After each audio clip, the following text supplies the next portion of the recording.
Awesome, awesome, awesome. So we are back with Regina and speaking about their story, sharing some things that is going to be very beneficial for a lot of people to be aware of. In the last video, we talked about sexual abuse, and we have Regina back. Regina, what do we do if we start slowly remembering, like, oh, that's why I don't remember when I was 8 years old. I blocked 8 years old out, and now what we're talking about, I'm in a safe enough place to be able to explore what that was. What advice would you give to people like that, or anything like that? So it's a tricky scenario. So I'm also so I've worked in different nonprofits throughout. I've worked with People Against Trafficking Humans Coalition of Kentucky. I've also worked with the Center for Women and Families. I've also, obviously, I mentioned the Vagina Monologue, so their V-Day campaign.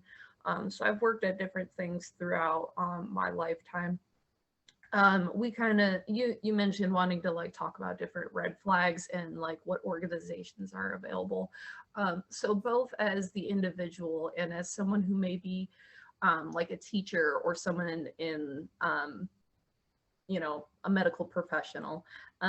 So some of the red flags is perpetrators of sexual violence are always going to go for more vulnerable individuals. So like kids who have very clear boundaries and can say, no, get away from me, they're not going to go after them because they want to go for things that are low risk, high reward. That's what we talk about in human trafficking work. That's the goal that they want to go for. They want to go for a vulnerable kid who needs some sort of need met. So whether that's, you know, they grow up in an environment where the parents don't really pay attention to them or they don't interact with them, or they live in a violent household, or people in violent or, you know, emotionally unsupportive relationships. Like they're going to fill a need that the individual has, whatever it may be. So that's like the first thing. They're going to build a relationship over time. So for me, it was a family member. So obviously there's already the connection with the family member. And then as we mentioned before, it was like, oh, well, this is going to be hours and hours alone. So we're slowly taking away the isolation and putting it between the two of us instead of just with the rest of the family. And then, as you know, one of the things that can happen is Hold on just 1 second, you froze. dang it. I know, that's okay. Okay, cool, you're back. When I do this, I'm trying to maybe see if maybe your memory card needs a little bit more. So just go ahead and start where you said that, you know, you finished off right where this is going to be our little secret. That's one of the things that perpetrators, they want to isolate you away from people who could potentially support or notice something else is going on, because usually, like for me, I started to become more depressed. So there started to be more behavioral changes with me. So that's like if you're a teacher and you see either a kid withdrawing when they used to be somewhat more outgoing, or vice versa, a quiet kid now has sudden aggressive, violent, unexplainable outbursts. Those are usually two signs of trauma, because kids don't know how to explain emotions. They don't understand, like they're just learning these things, so they respond in very strange, unexplainable ways. And the same thing for adults. Like if you've been traumatized and you haven't dealt with this trauma, like you're either gonna, you know, dissociate or, you know, withdraw in, or you're gonna violently, you know, outbursts, whether, you know, physically, emotionally, anything like that. So a couple of resources that I like throwing out is the National Human Trafficking Hotline.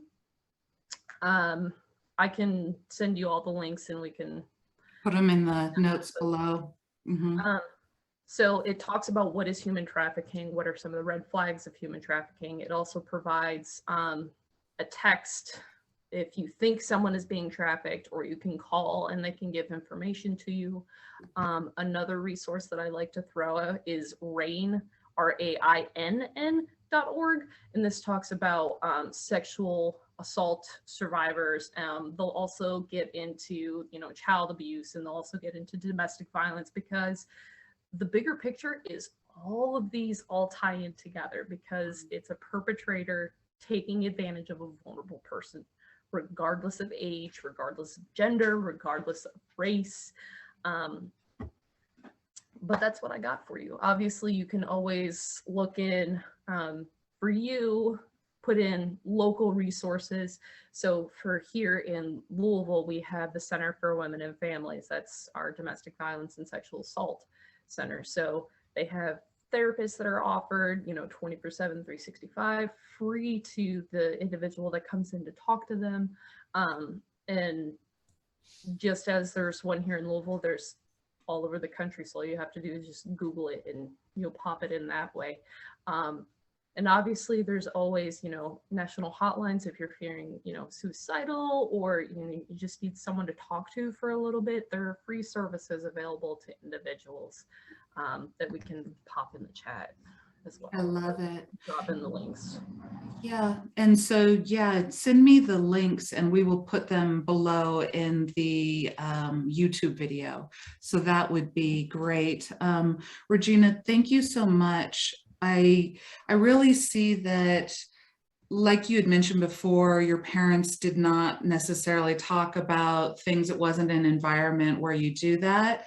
And then secondly, that now we're in a society where we have the hashtag Me Too. There's a lot more people coming out, Black Lives Matter, the LGBTQ plus pride, all of these conversations are starting to happen. And so that's why we have the Just Ask series.